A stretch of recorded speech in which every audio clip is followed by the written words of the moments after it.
Кыргызстанда акыркы айда 3 наристе таштанда табылды. Алардын экөөсү Бишкек шаарында табылган болсо, ал эми бирөөсү 18 ноябрь күнү Жалал Абад шаарында табылган. Учурда наристенин абалы жакшы экени айтылууда. Наристе азыр дарыгерлердин көзөмөлүндө облустук балдар клиникасында каралууда. Жаңы төрүлгөн ымыркай 18 ноябрь күнү ооруканага жеткирилген. Алгачкы жардамдар берилип, бүгүнкү күндө наристенин абалы туруктуу экени айтылууда. Келгенде бир аз абалы оорураак болгон, үшүп калгандыктан температурасы түшүп, ошо бир аз дем алыштары кыйын болуп келген.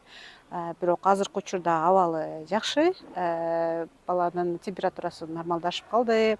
Биринчиден сүт эме албай аткан, через зонд берип атканбыз, тамактандырып азыркы учурда шприц аркылуу эле 18 граммдан тамак ичип атат. Баланын абалы туруктуу.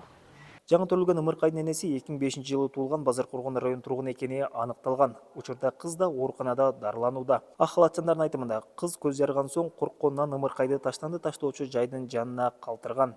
Кечээ кыз эми коркконунан, чындап ата энесинен корккондугунан мен байланышканымда аябай кейиди, таштап эле кайтардан чыгып алайын деген экен. Анан кийин кайын чыгып алгычаңды алып кетиштир.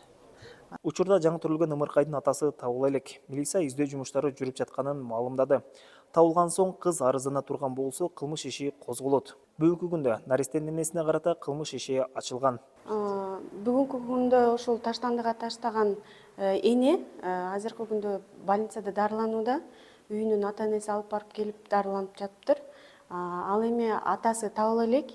Эгерде атасы табылып, кыз арыздана турган болсо, сөзсүз түрдө чара көрүлөт, кылмыш жоопкерчилигине тартылат. Кызга болсо, буга дагы кошумча юридикалык баа берилет.